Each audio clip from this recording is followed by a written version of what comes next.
Set that one. Good. Welcome, ladies and gentlemen, to the Studio Podcast with your host, Chad Galligan.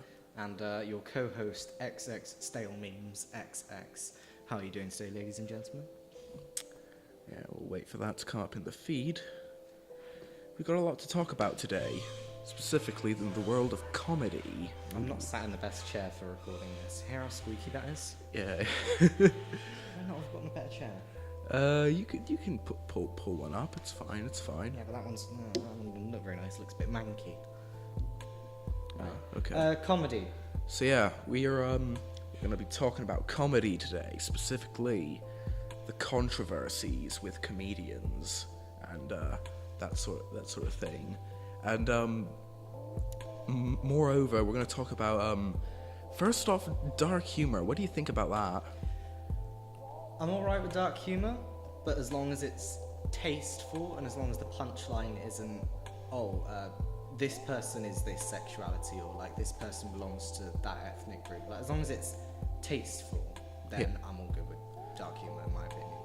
Yeah. I think that I am actually a really big fan of like dark humor, and I think it is okay to make fun of these sorts of things, like, 9/11 jokes. Any sort of joke about any sort of tragedy, I think is okay. All right, I'm just gonna get that out there. Yeah. Because if all we do with these tragic times is hold things in infamy, like, Holocaust, you can't joke about that, guys. Well, then everyone's just gonna stay afraid of it, and we're never gonna learn to have a laugh about it. All right. I think Ricky Gervais said something like that. I think he said, like, comedy is something we can use to turn things around, make ourselves feel better, Yeah. and use it to uplift ourselves. Yeah. So Also, if we take away all the dark jokes, then all we've got is, like, really bad, like, what movie did the pirate go see? Oh, he saw the one rated R. You just get you get terrible jokes like that, and it's good to spice it up every now and then with a real funny joke every now and then. Like we're gonna be talking about him a little later in the podcast. This guy called Sam Hyde. He had this bit in one of his comedy routines where he had this bit that said, I'm going to prove that you are more racist than I am. And the bit went along the lines of this. He would get a random audience member up on the stage, and he would say, what? Something, right? He would basically list off a whole load of, like, stereotypes about, like, a certain race. And right at the end of it, he would say something completely different. Like, I'm pretty sure one, he said, come on up here for the quiz. So, what? Drumline drummin', b-ball dunkin', white people hate. He said a whole load of terrible things, and then right at the end, he said, what race is responsible for all of that and global poverty? The person said what he thought he was going to say, and then he said, the human race. Go sit down, you racist. And so, yeah, it's good. It's good to have those sorts of things, because they're just it's spicing it up, and it's also important to have a sense of humor about dark topics. Yeah. And so yeah, however, when these start coming around, you need to start thinking about, should we treat jokes different than statements? Yeah. Yeah. Just because a comedian's making a joke about something, it's not like you can always take that seriously. Yeah. And some people do. Yeah, people do sometimes take comedy way too seriously. Like, I don't remember what the name. I think it was Steve Hofstetter. He did this joke about why, if you have more than 3 children and you're poor, you're kind of dumb. And right at the end of the special, this concerned Irish mother got up partway through and was like, "You can't be talking about that kind of thing. It's really offensive." And even though he made it very clear throughout that some of the hyperbolic things he said were obviously jokes, she came up and started, ranting and raving at this guy. Of course, the audience was on its side because they were all particularly sane and not stark raving mad like this mother was. So, it's very important that we make sure that that jokes are differentiated from actual statements. And of course, I feel like there's a good way to tell them apart. Mm-hmm. And if you follow the comedian, it requires a bit of digging, of course, but then again, if you're just gonna sit around and throw around lazy accusations of racism, then I think, well, you're probably not the brightest person.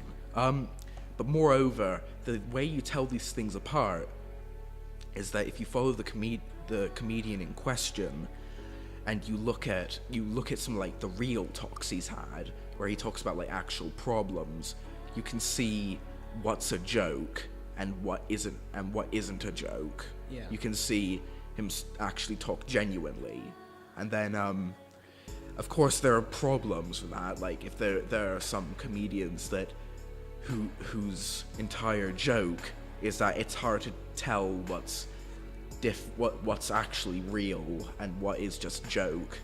That is a bit of a problem. That can be hard to apply that model there. It'd be pretty bad if like comedians had to only keep themselves confined to making jokes about their political views, and because if you make a joke about anything other than their personal tastes, it'd be like objectifying and doing things. Yeah.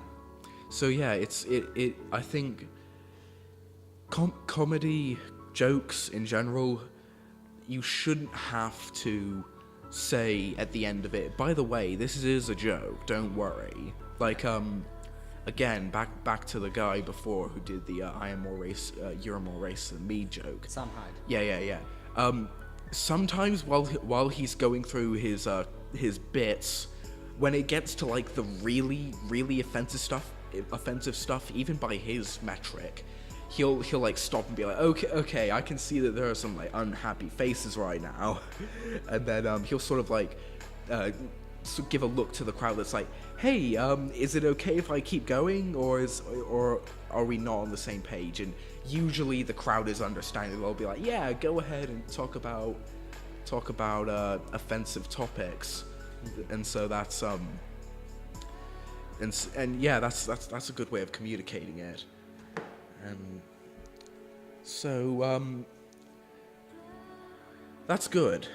When you get to that point and dark humor is you've sorted that out with the audience, and you know that jokes are different from statements, obviously, because there's a different sort of tone to it, I guess. Comedians, they can talk about a whole lot of subjects, and that's fine, but there comes the issue of rights groups and how to approach talking about that.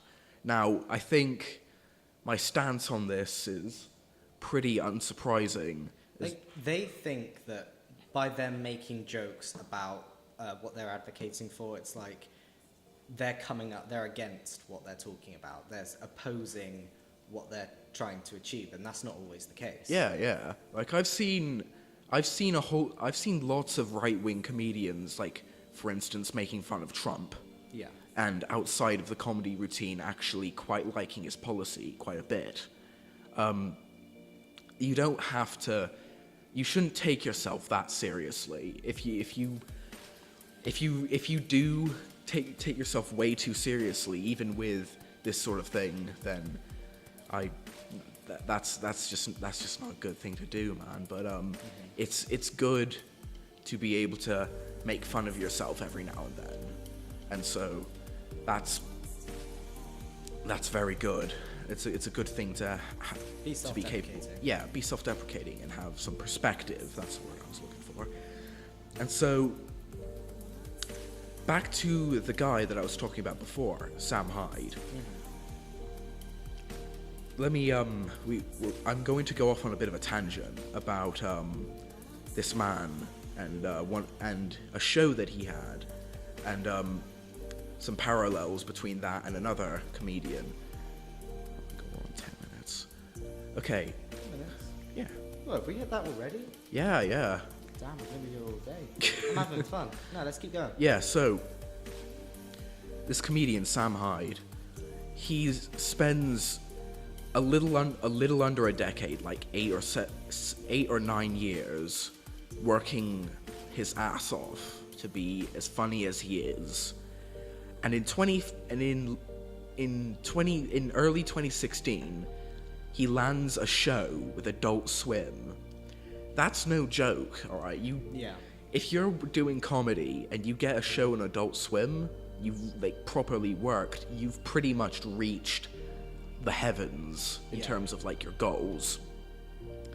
So needless to say, Sam was pretty excited when he found out that he had his own Adult Swim show called World Peace.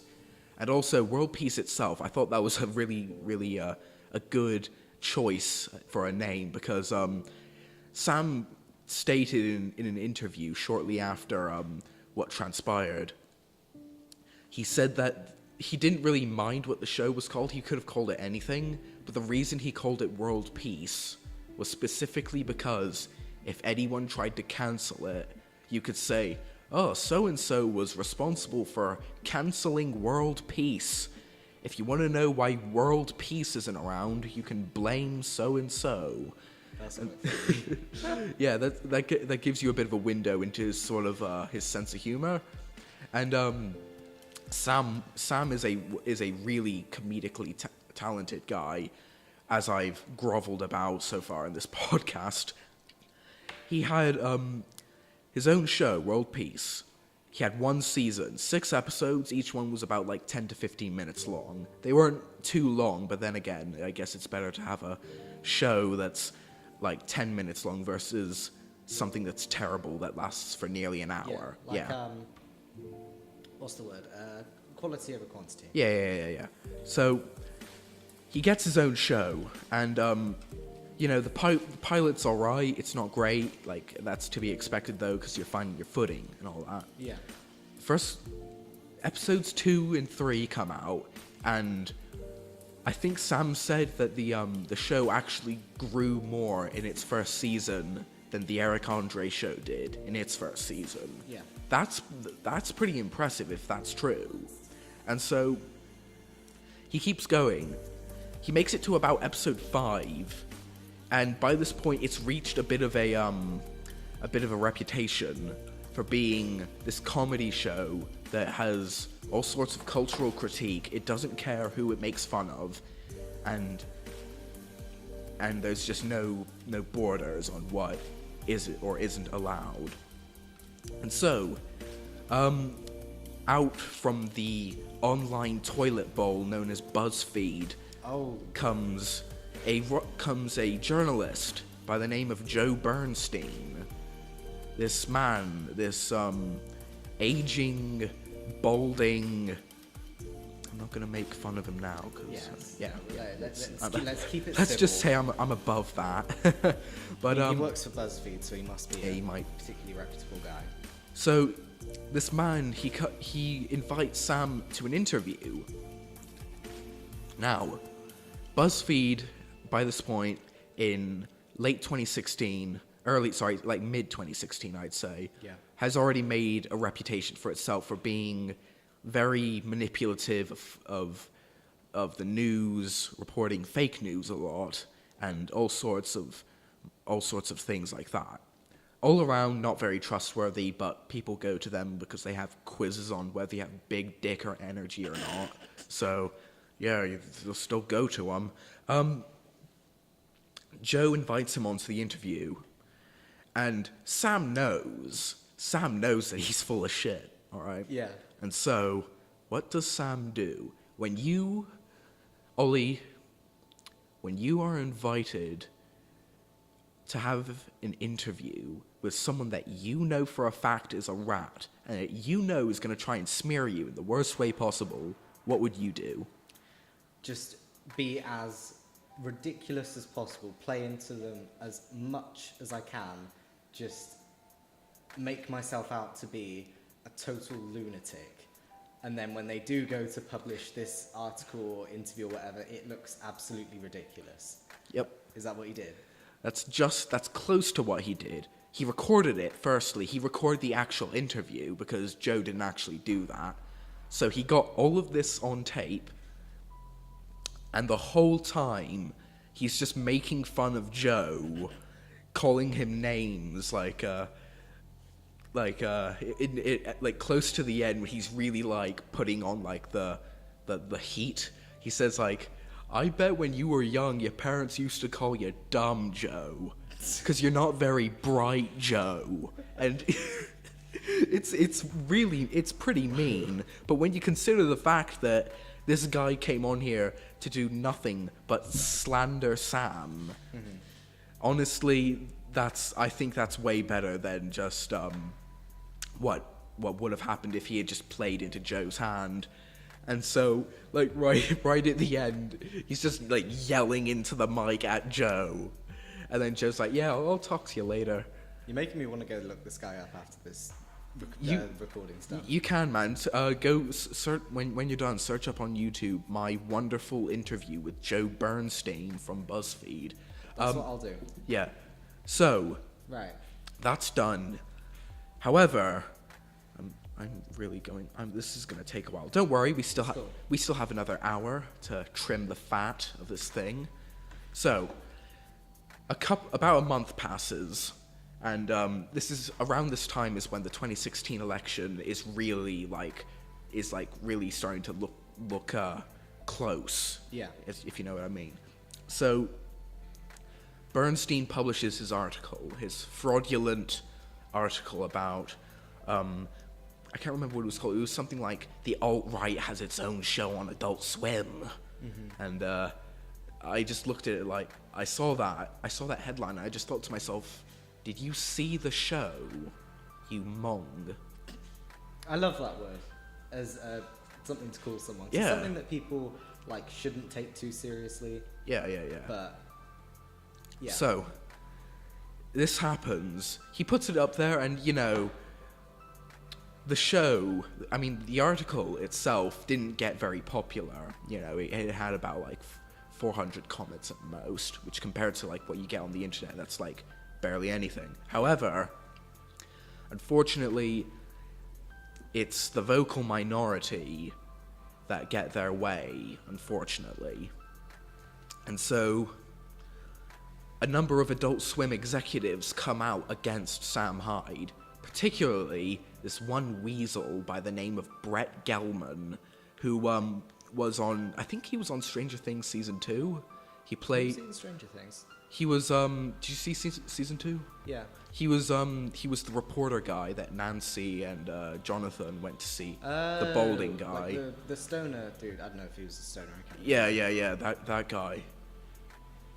That's Brett Gelman. Him and a whole load of other Adult Swim executives come out against Sam Hyde, asking Adult Swim and the company that owns Adult Swim, Turner Media, to get Sam's show off the air. At this time, episode 6 has just come out, and due to pressure and overall Tim Heidecker being a bloody coward, he decides to appease the vocal minority and take Sam's show off the air shortly after Trump's election. Despite Sam going on Tim Heidecker's his podcast and pleading with him to just let the show continue, Tim refused to listen and just let the show go. And so from that, we see that it's a shame. Yeah. It's a shame that the show could have been up if it wasn't for that vocal minority. But I'm getting ahead of myself, and it's just, I didn't really think of a way to end this bit, but if there's anything to take away from this, it's just that it's why we can't have nice things. Anyway, we spent a long time on that. We spent a whole lot of time on that, so let's move on to the next part of the podcast. I'm gonna ask, do you know who Ralph the Movie Maker is? Ralph the Movie Maker. I've seen some of his content around. I actually looked at some of his videos, but that was a while ago, so you're gonna have to fill me in, man. Yeah. Okay. So Ralph the Movie Maker, he is a movie reviewer. Presumably a movie maker. Yeah. He's made a few short films here and there. He's a really cool dude. Love his content. And he made a video a few years back. It was one of his most successful video. It's called like Reasons Why Minions Sucks. And in the video, he makes this point, and I think I'm sat there thinking that's actually a really interesting thing to think about. And he said something along the lines of, humor is not subjective. What makes you laugh is subjective. Like if a burp or a fart makes you laugh, then that's cool, but you can't acknowledge that as a cleverly written and formulated joke. So it's not Charlie Chaplin. You watch comedians talk about how they make their craft, that you see there's a certain art style to making people laugh. Yeah. And I thought that was a really interesting thing to think about. Puts it into a different perspective. What do you think of that? Yeah, I would very much agree with that. There's human beings are weird machines, because there's so many of us, and because of that, there's a lot of variations in that, and what that means is that we all find different things funny. And because of this, somebody can find, as you said, a burp or a fart or some bodily sound funny,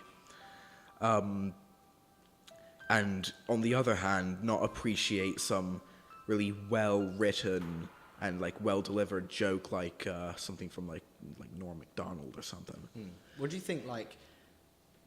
What do you think makes a joke funny? Like, of course, we're not exactly comedians. We can't like dive into specifically what it is that makes people laugh. But if you think, what qualities must a joke have to incite that reaction from an audience? Well, I think there's an element of surprise on it, you know? Yeah, for sure. When Norm Macdonald spends like 5 minutes like 4 to 5 minutes talking about how this moth's life has gone down the toilet. You showed me this. This is hilarious. Yeah. when he spends like 5 minutes talking about how his life has gone down the toilet, you're expecting at the end for there to be like a really like hard-hitting conclusion, but right at the end, he talks about how I don't love my wife anymore, my children hate me, I'm pretty sure my boss is some evil bureaucrat, and then right at the end, he's like, oh yeah, I came here because the light was on. All throughout the joke, the layers of expectation are taken away, and then you're focused on this one point, and then right at the end, this other thing is shown, and because your guard is down, you're like, "Oh, you got me!" Subverts your expectations. Yeah. It's like that. It's like that. Yeah, it's so there for a joke like that to be funny, there needs to be like a setup. Yeah. Something that you can look to that sort of like distracts you from what the punchline will be, and so then when the punchline comes, you can be like, "Oh, I didn't see that," and you laugh. Yeah. And so that is I truly think that's how you make a good joke. Okay, so our last point of conversation is British versus American comedy, because I've been seeing a lot of people talking about that these days. Yeah. And I'm going to talk about another theory from another YouTuber. Have you heard of The Closer Look? I've heard of him. I don't think I've seen him. He does. Is he like a video essay kind of guy? Yeah. Like Nerdwriter. He made like a video explaining the differences between British and American comedy. And he said like British comedy, it's very bleak, very depressing. It always ends in utter chaos, where the main character sets off to complete a task and everything completely falls underneath his feet. Sort of like Monty Python, would you say? Yeah, sort of like Monty Python. I'd say. Yeah, Like yeah. Faulty Towers. And American humor, American comedy, you look to those kind of sitcoms, and usually it all sort of ends in a very sort of heartwarming, like sweet but Like sad moment. Like Home Improvement. Kind of. I've never seen that. And Like Tim Allen. he came up with this theory that I thought was so cool. He said, like, the reason why American comedy is so uplifting and joyous is because Americans tend to go for things that give them some escapism.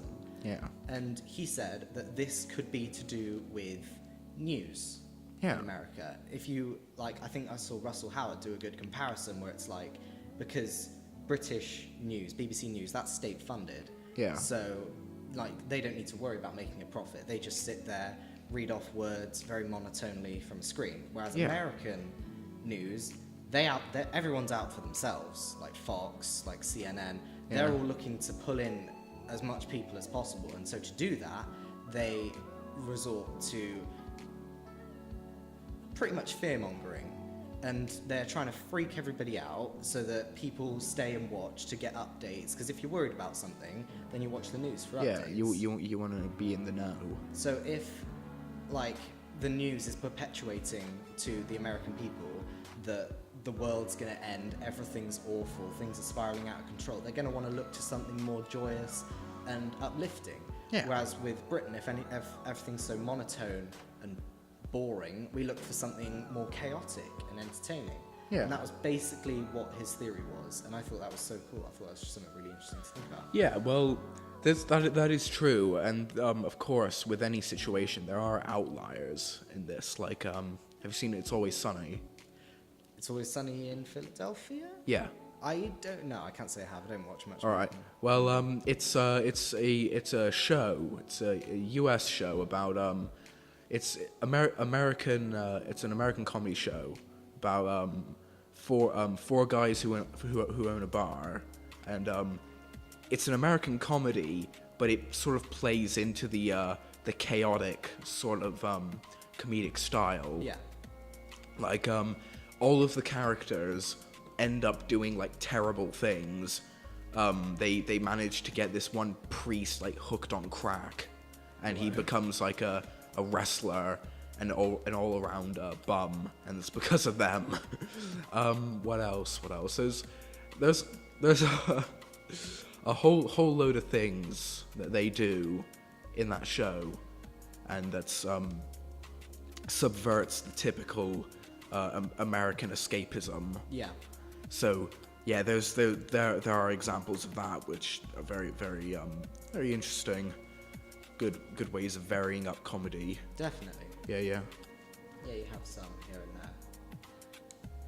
So I think we've come to the end of all the things we had on the agenda. yeah.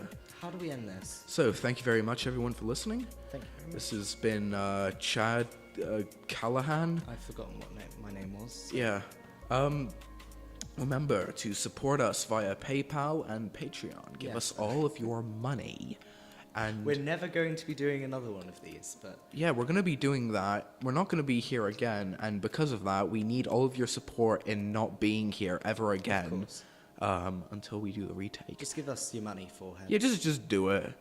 I mean, like you know, if you got like a couple, No, don't be greedy. You got We you need got a money couple as well. pennies. You want to part with them. You know, you could think about tossing them our way. You know, you could just do that.